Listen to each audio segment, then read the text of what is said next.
Segunda-feira, semana ne Presidente da República José Ramos Horta participa da Conferência Internacional do tema o projeto de recuperação de ativos como instituição eficaz do combate à corrupção e aos crimes conexos e a salão suai rumo Timor Plaza Dili.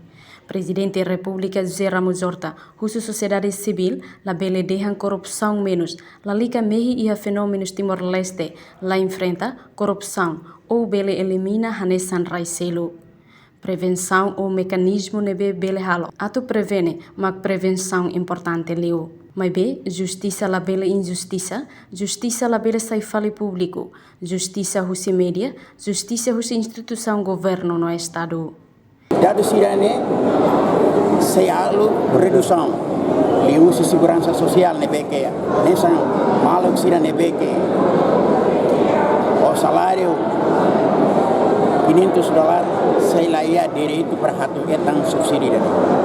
Dene lei makatete que não pude tem que cumprir.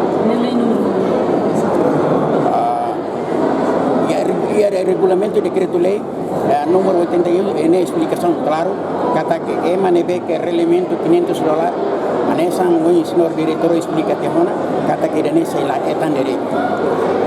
E equipa pagamento Niamos dehan luta contra a corrupção precisa lihusi valor nebedia. Também tem que halo buat nebe profissional, integridade, no descrição, hanessa médico ida halo.